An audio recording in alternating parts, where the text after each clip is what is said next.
em nossos corações. O nosso tema é psicometria. Um termo diferente, ele foi criado por J. Rhodes Buchanan em 1849, contemporâneo de Kardec, mas a gente nota que é antes da codificação. Então, por aí a gente já percebe que não se trata de um termo espírita propriamente, não é? Qual é a definição de psicometria? O que é isso? É uma faculdade de perceber o lado oculto do ambiente. Quer dizer que há coisas aqui que nós não estamos percebendo. Mas com a psicometria seria possível perceber e ler impressões e lembranças ao contato de objetos ou documentos. Um livro, por exemplo, ele está impregnado.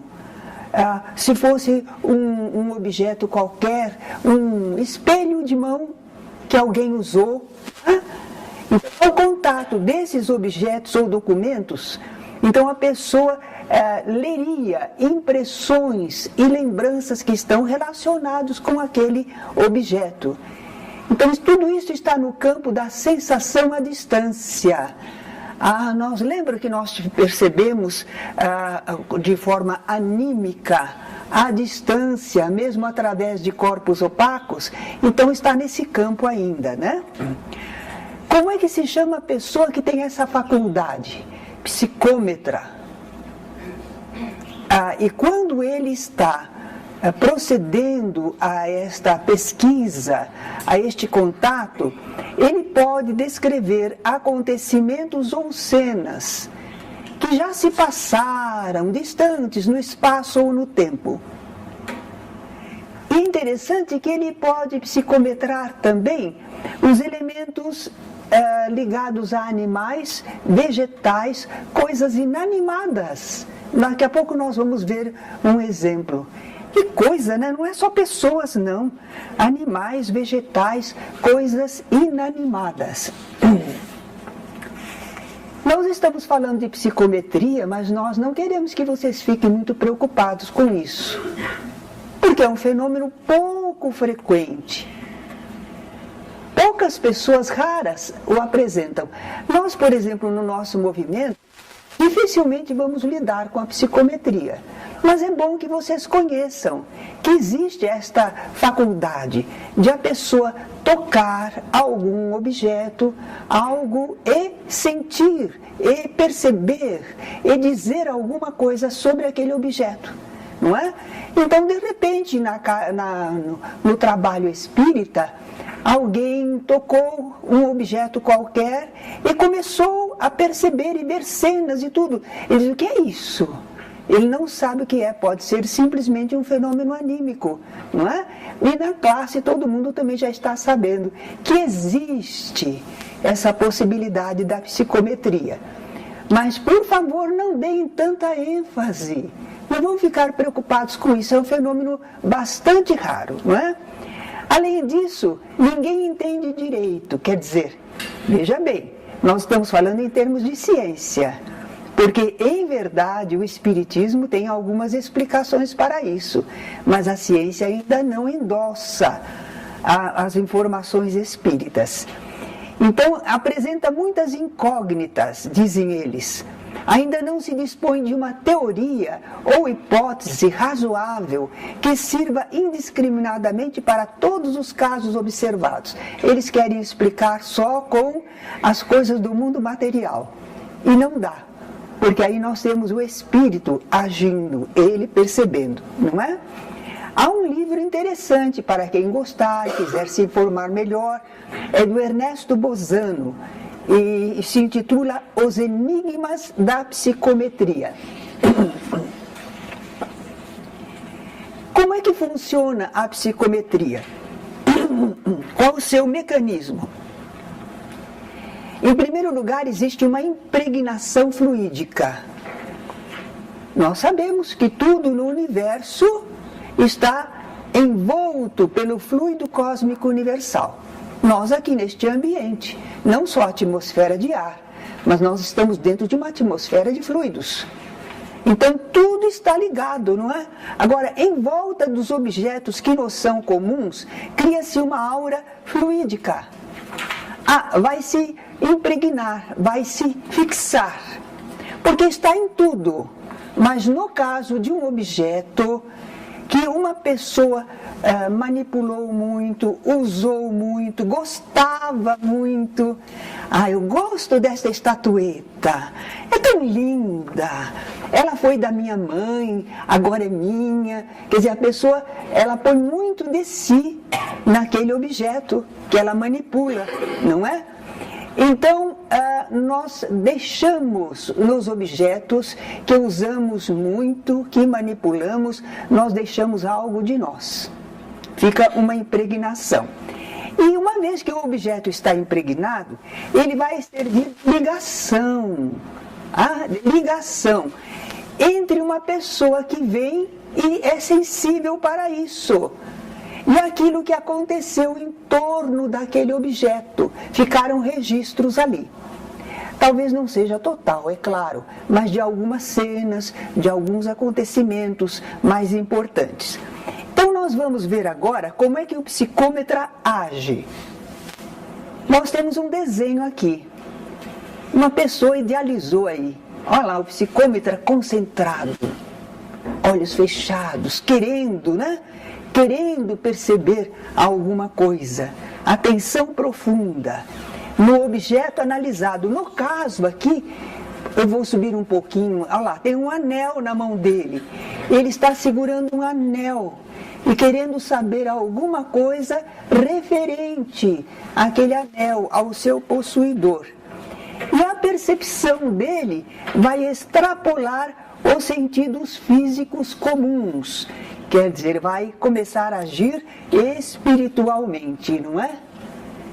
Então ele pode, porque já vimos que ele está mergulhado no fluido cósmico universal, tudo e todos estão ligados, deixa rastros, vibrações, então ele extrapolou a condição dos sentidos físicos e está começando a perceber alguma coisa. O que será que ele poderá perceber? Nós temos aqui um desenho. Deixa eu ver, nós temos, isso aqui já foi. Nós temos uma foto de Gerard Croiset. Ele foi um sensitivo, porque médium ele não era sensitivo, era fenômeno anímico. Que ele podia, tocando objetos, saber onde estava, por exemplo, a pessoa que foi proprietária daquele objeto, o assassino que usou aquela faca. Ele ajudou muito a polícia a encontrar pessoas desaparecidas e também a localizar os assassinos, os criminosos ligados a algum objeto. Gerard Croiset, ele foi famoso, ele era holandês. Muito bom, só por curiosidade, não é? Agora vejamos como é que ele vai, o que ele pode perceber, o psicômetra em ação. Ele pode perceber as vibrações das pessoas que se relacionaram com o objeto. Ficou impregnado e ele entra em relação com essas pessoas, as vibrações delas. Então nós temos, André Luiz fala, por exemplo, de um museu. E havia ali objetos, os mais variados, mas alguns dos objetos eram fortemente lembrados ou visitados por aqueles que os possuíram. Então a pessoa doou para o museu, mas ela gostava muito, ela ia lá olhar, ela não esquecia, ela visitava. Então não só ela havia impregnado no passado, como continuava impregnando com suas visitas. E esses objetos, então, eles se apresentavam revestidos de fluidos opacos, formavam uma massa acinzentada ou pardacenta, mas havia uns pontinhos luminosos, que era, então, a impregnação da pessoa, não é? E se várias pessoas usaram um objeto, aí seria preciso uma percepção eletiva, por telepatia.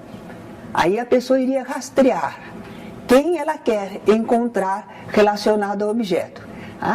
É como impressão digital. Muita gente manipulou um objeto, mas eu quero encontrar esta impressão digital. O dono do objeto já estaria desencarnado? E agora? Ele já morreu.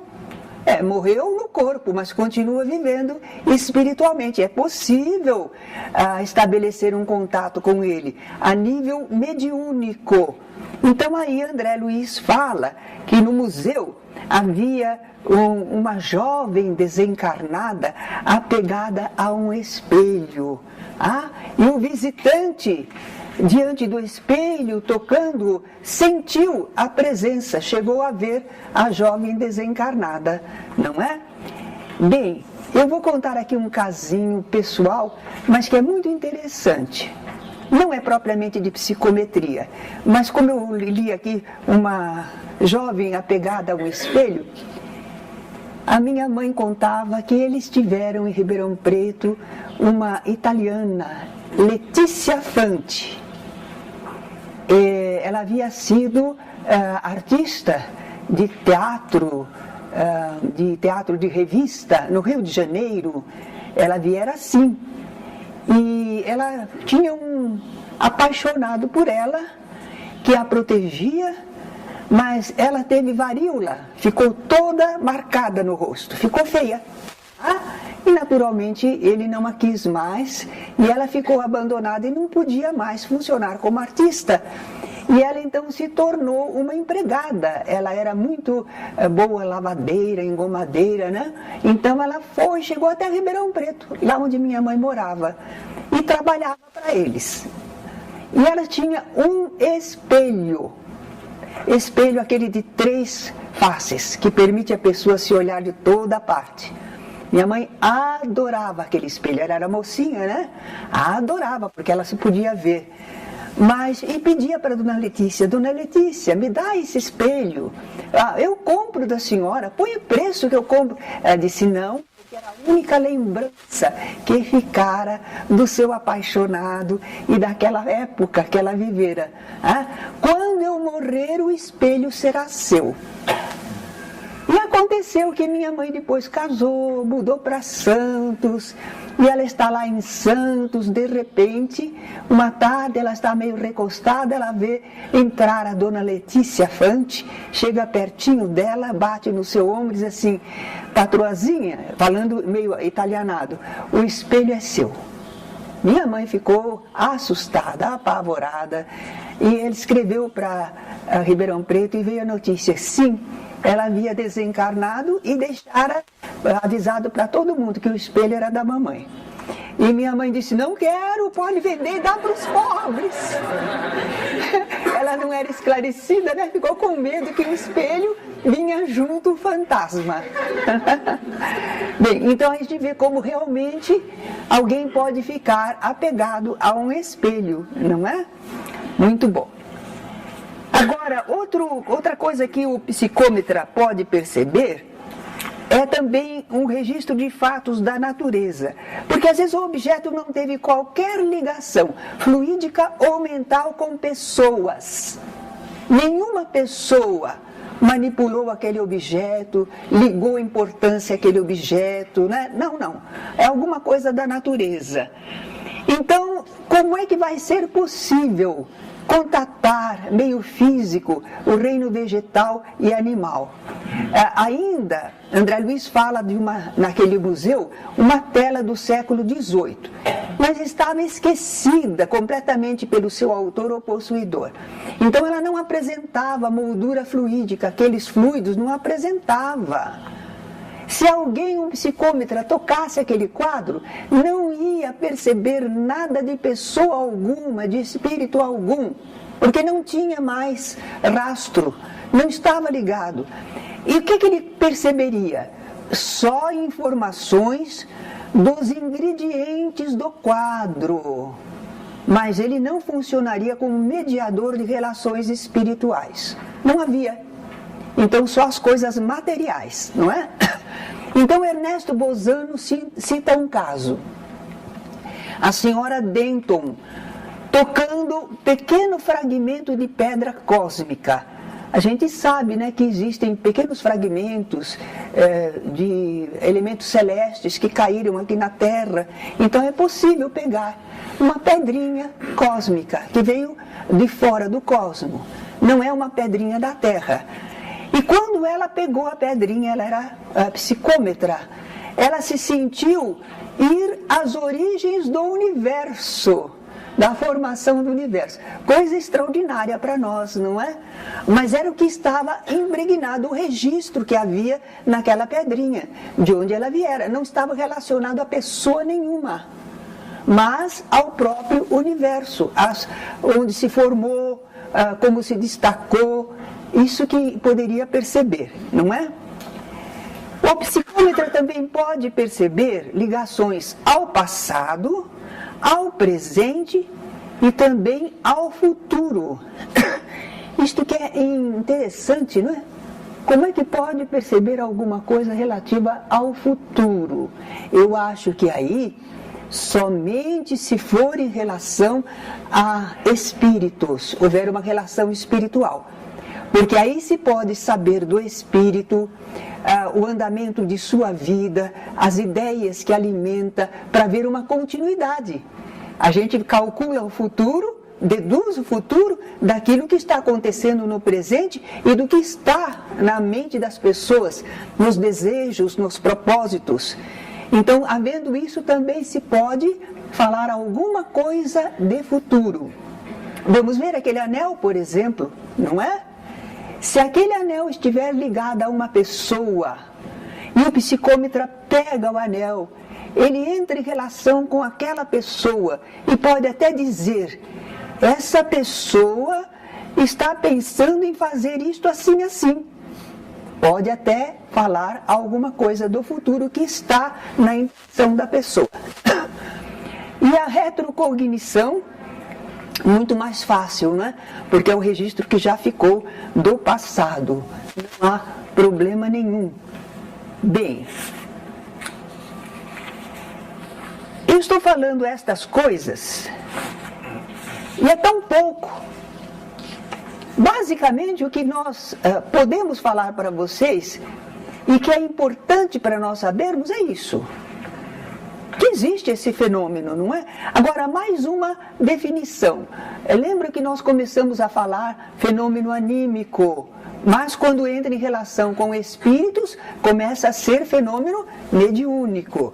Então, a psicometria é uma função anímica quando o psicômetra percebe e descreve estados da matéria, animais, vegetais, ligados ao que foi psicometrado.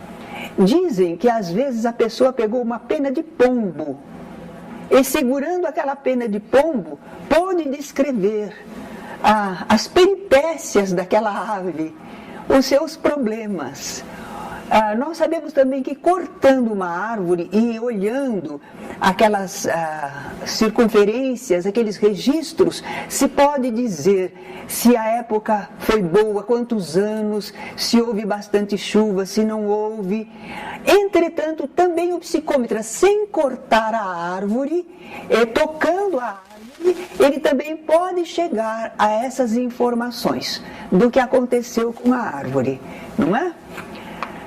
Ele também será ainda a psicometria será também uma função anímica quando o psicômetra perceber, por exemplo, uma doença, órgãos afetados na pessoa relacionada ao objeto em análise. Aquele anel, por exemplo. Este anel é de uma pessoa. O que você pode dizer sobre ela? E aí o psicômetra pega o anel e poderá dizer: essa pessoa está doente, não sei se ela sabe, mas ela está doente, ela deveria procurar um médico, porque eu vejo isso assim, assim, em relação ao seu aparelho respiratório ou digestivo, não é?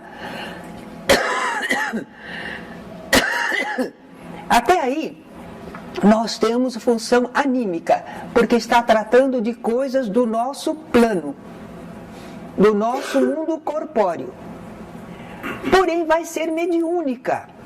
Se o psicômetra entrar em contato com espíritos, encarnados ou não, ele vai captar telepaticamente pensamentos imantados ao objeto ou imagens projetadas. Aquele caso da jovem desencarnada que estava presa ao espelho, quando o psicômetra tomou contato com ela, função mediúnica, porque estava relacionando a um espírito, certo? Não era alguém aqui do nosso mundo corpóreo, não era. Então essa é a diferença, quando é função anímica, quando é função mediúnica. A gente tem alguns relatos, que o pessoal escreve, a gente não tem certeza, mas dizem, por exemplo, saiu no Psychic News de Londres, foi registrado pelo jornal Clarim, pouco após a última guerra mundial. Um turista inglês encontrou nas proximidades do abrigo de Hitler em Berlim, aquele último refúgio de Hitler, não é? Onde ele ficou escondido, protegido. Aquilo já está todo destruído, mas um turista inglês encontrou um guardanapo sujo, com vestígios de fogo, muito amarfanhado, já fora pisoteado por muita gente, não é? Mas aquele inglês achou que aquilo podia ser um souvenir, uma lembrança. E realmente, examinando aquele paninho, num pontinho ali ao lado estava escrito as iniciais de Adolf Hitler, AH. Ele levou para Londres o guardanapo. Então ele dobrou cuidadosamente o guardanapo, escondendo as iniciais, para ninguém saber que era AH, não é? E colocou para observação de alguns médiums. Então, um médium, por exemplo, quando tocou o guardanapo, ele descreveu num instante a estatura, os traços fisionômicos do Hitler, mencionou o pequeno bigode, o rosto pálido, a mecha de cabelos rebeldes, e o descreveu como um homem que falava gritando com maneiras exaltadas. Ele não sabia que era o Hitler, mas ele descreveu inteiramente a pessoa, não é?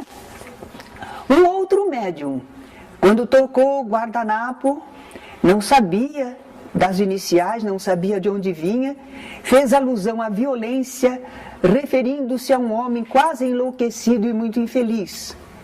Deu uma descrição física rigorosa de Hitler, viu-o atirando com um fuzil e terminou a experiência declarando que era melhor para o mundo que esse homem estivesse morto. Um outro ainda acrescentou que havia 3 crianças que morreram relacionadas a essa figura. Então, realmente, os 3 filhos de Goebbels, né, haviam perecido naquele mesmo abrigo. Então, nós vemos que há fenômenos assim. É interessante que o William James... Por que a pessoa escreveu esse artigo, o guardanapo de Hitler?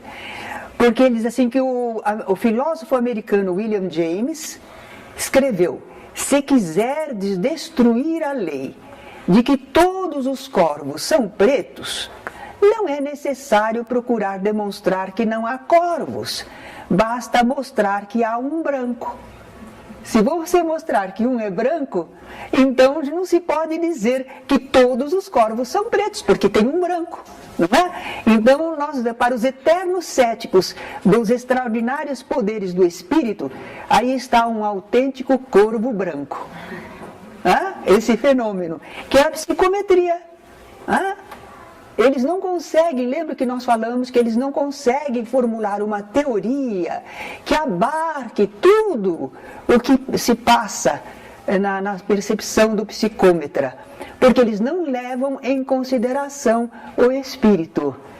Mas se a gente levar em consideração o espírito, nós já conseguimos explicar um pouco melhor a psicometria.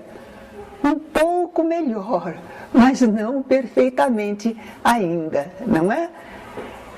Eis aí o que nós poderíamos dizer deste assunto, que não requer grandes elucubrações, muita perda de tempo, a não ser para pesquisadores, pessoas interessadas, porque o nosso serviço na casa espírita não é de pesquisa, não é de nós ficarmos nos divertindo, nos entretendo com coisas curiosas, esquisitas, diferentes.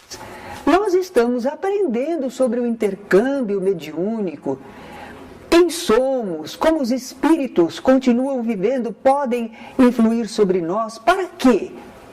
Nós estamos fazendo isto para entender a nós mesmos, os objetivos da vida, deste lado e do outro, para fazermos um serviço de socorro, de fraternidade entre nós, para nos esclarecermos e aos espíritos necessitados, para encontrarmos ajuda, para encontrarmos socorro e também para ajudarmos e socorrermos. É um serviço fraterno, é um serviço de amor, é um serviço de crescimento espiritual. Não é para nós entrarmos no campo das ciências. Não é proibido que um espírita se interesse por esses estudos especialmente. Não é proibido. Depende se a pessoa tem o tempo necessário, tem o embasamento necessário para poder entrar nesse campo, fazer as pesquisas que deseje. Mas o pessoal da casa espírita, nós somos trabalhadores da seara de Jesus. Jesus não fazia pesquisas. Não que ele não pudesse fazê-las, mas ele estava no serviço à humanidade. E na casa espírita, nós também estamos no serviço à humanidade. Alguma perguntinha?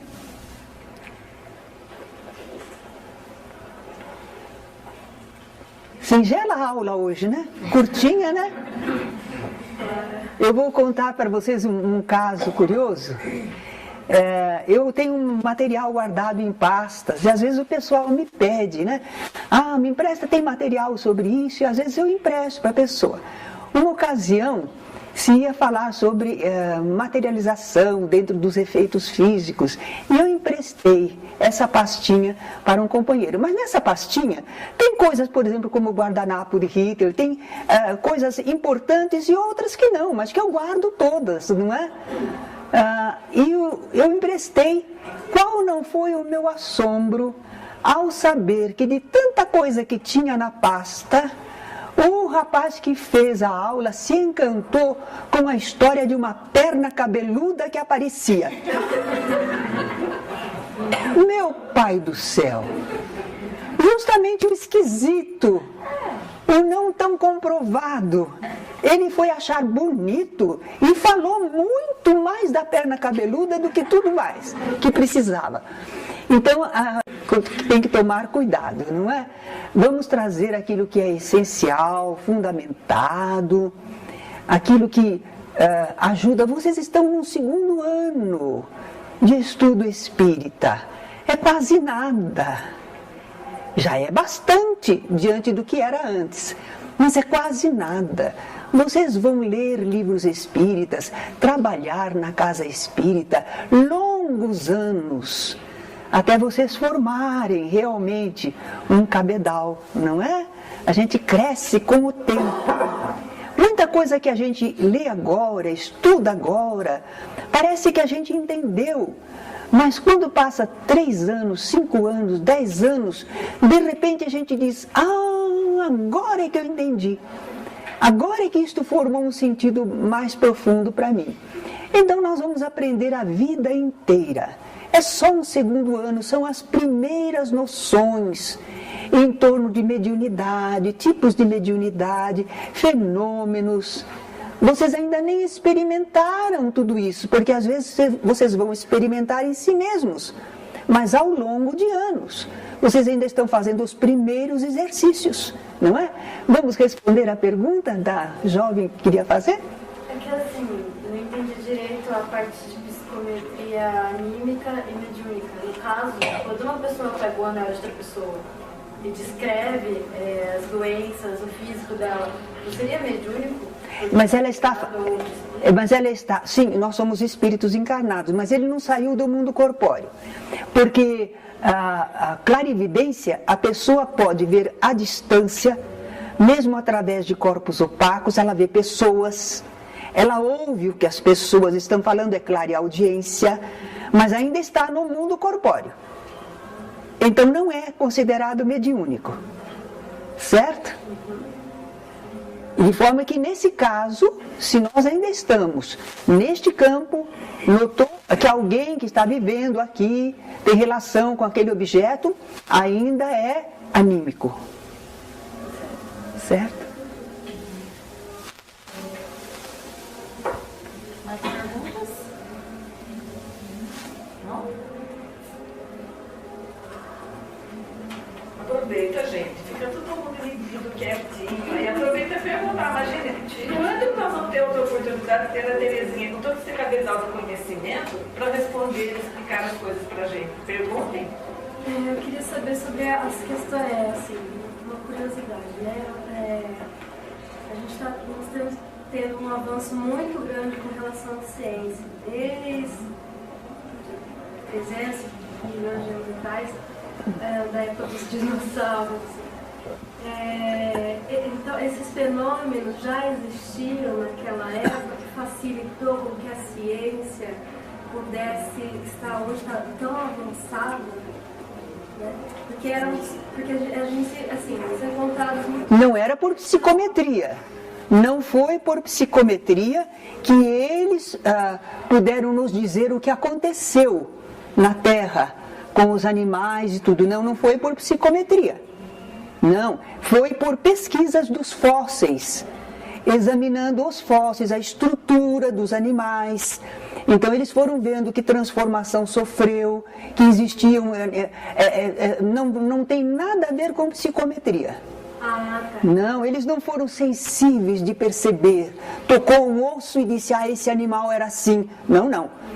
Eles estudam a estrutura óssea, a composição química, eles colecionam vários esqueletos, observam, datam o tempo em que existiu.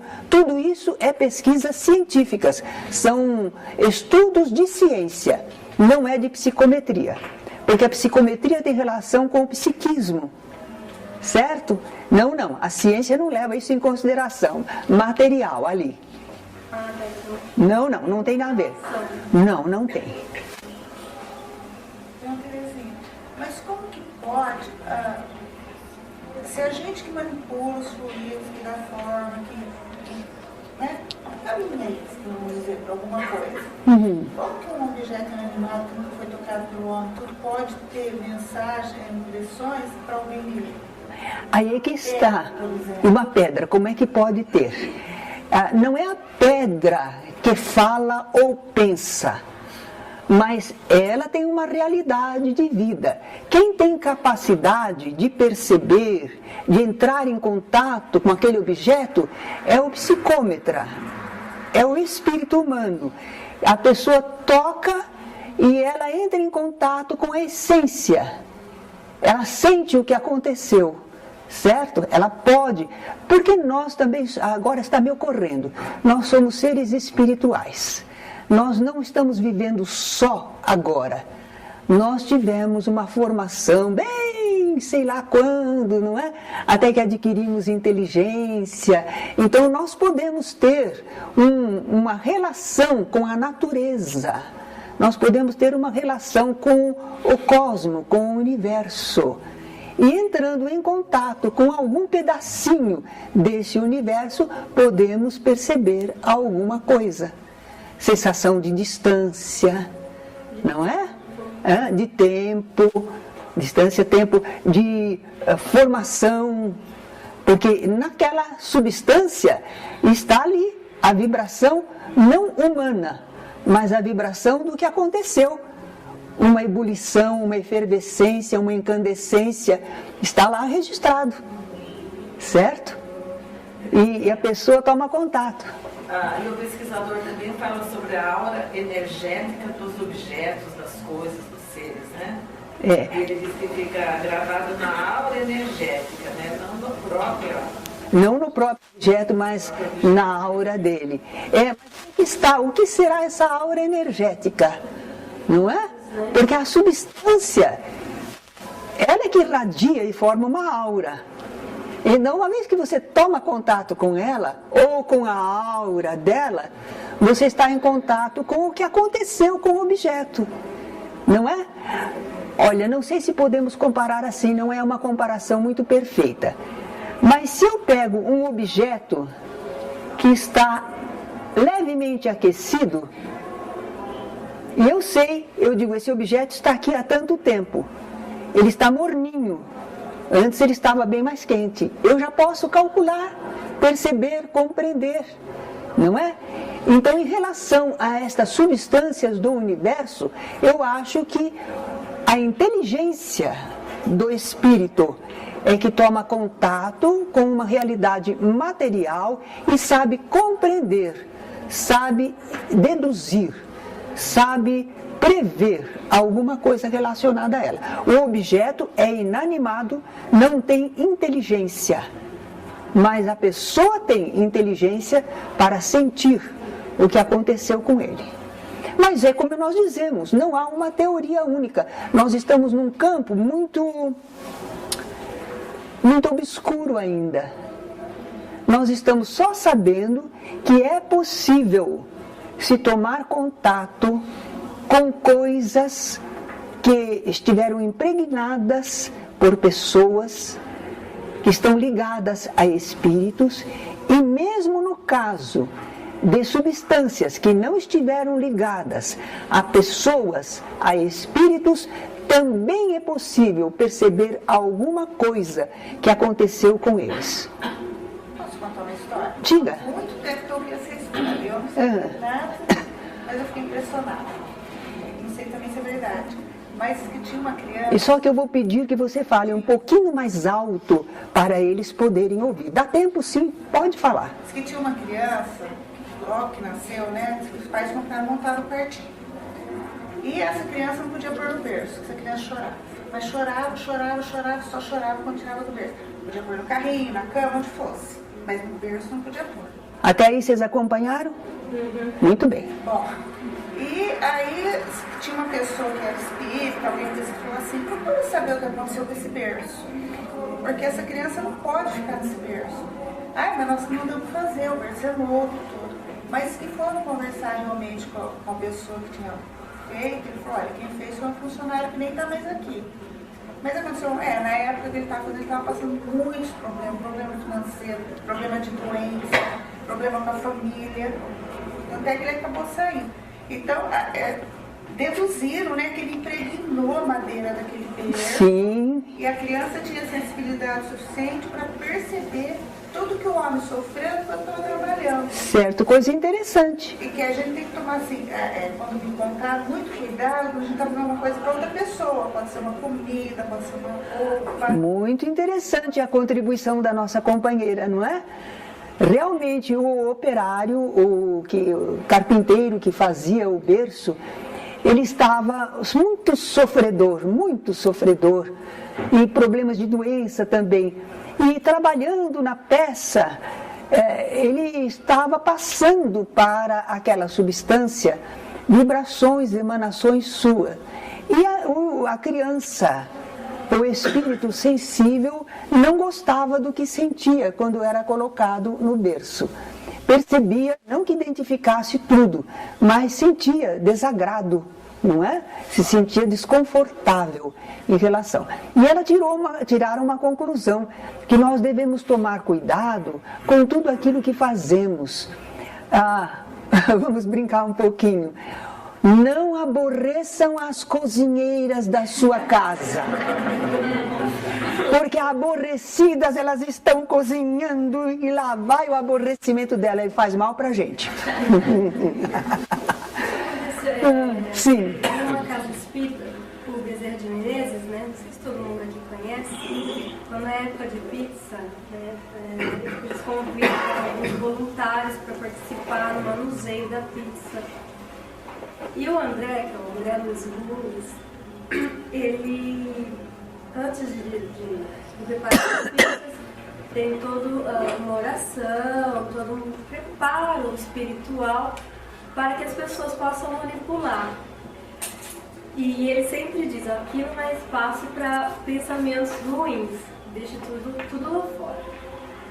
E quando ele percebe que tem algum voluntário que em algum momento deixou algum pensamento vir e tal, e sai uma fatia ou alguma coisa, uma rodela de tomate meio disforme, ele já pensa, olha, essa pizza a gente não vai vender.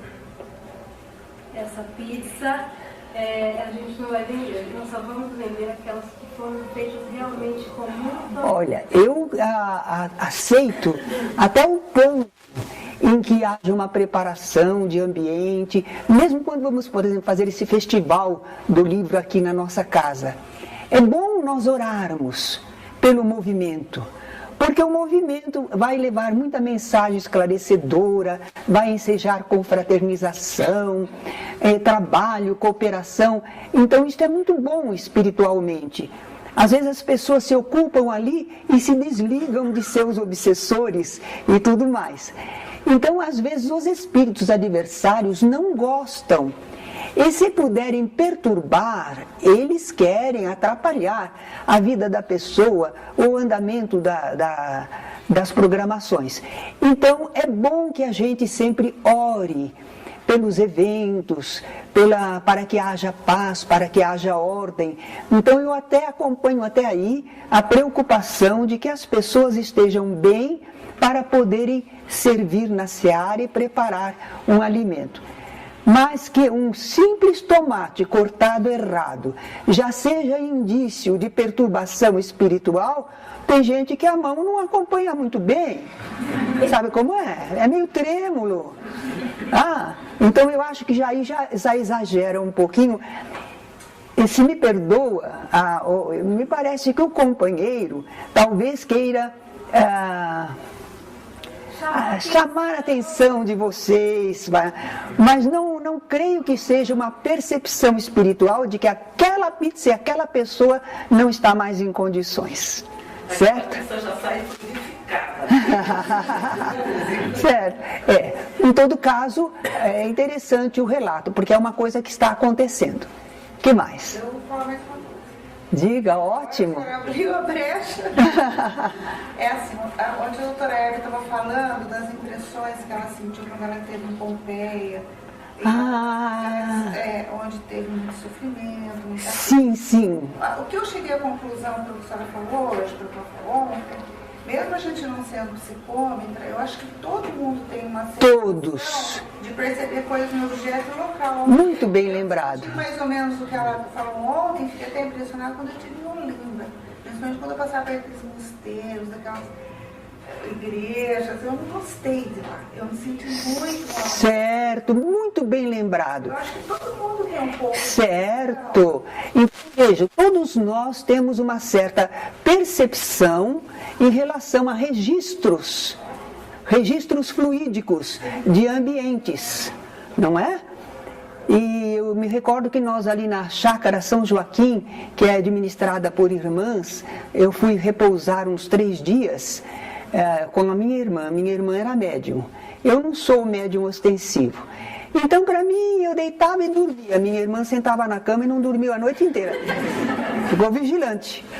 Porque ela disse que o ambiente era dificílimo. Porque ali foi lugar de escravos. Era como se fosse a senzala. Né? Agora está adaptado para quartos, tudo, né? Então, a minha irmã sentia. Ela não sabia o que era ali, mas ela sentiu o ambiente e ela não podia, ela disse, não durmo. Ela ficou em oração, ficou vigilante e eu dormindo. Então, realmente, as pessoas mais sensíveis percebem. Tem gente que não gosta de museu, tem gente que não gosta de certos lugares. Feira de antiguidade. Feira de antiguidade, né? A pessoa às vezes não se sente bem. E outros são como eu, né? Não são tão sensíveis. Então podem, sim. Poderia também lembrar, tem aquela aula tão bem escrita por você, aura e irradiação. Né?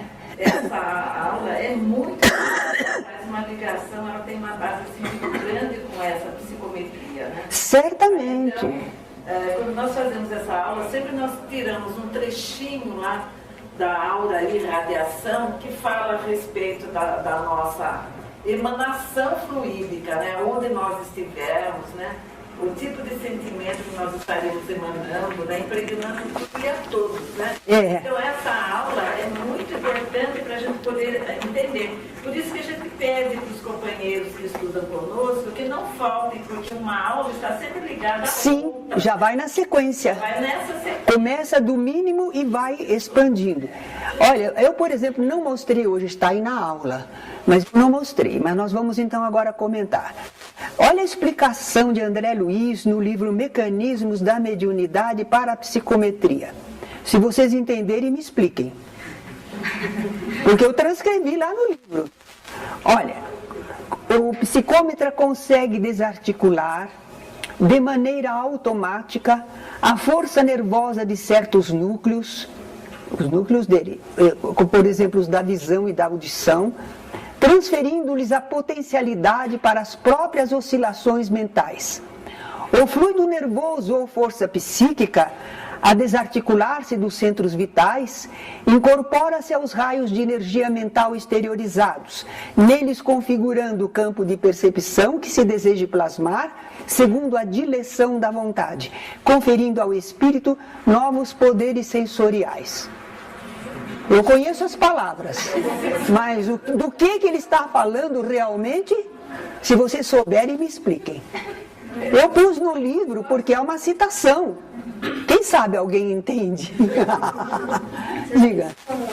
Porque, por exemplo, a física quântica, ela fala muito a respeito tudo que a respeito dessa aula que a gente teve hoje. Então, a física quântica, ela mostra que os fluidos, o que você pensa, interfere, se combina e até modifica a destinação. As ações nervosas que ele falou que pode estar no objeto, também esse fluido que pode ser percebido pelo médium. Pois é, eles estão tentando falar para nós, mas às vezes ainda é um pouco cedo para nós entendermos mesmo, não tem importância, estamos aqui.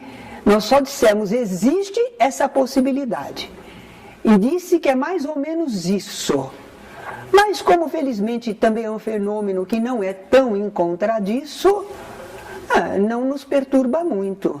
Nós temos outros fenômenos mais importantes, mais usuais e mais produtivos. Então vamos nos dedicar a eles. Obrigada a vocês.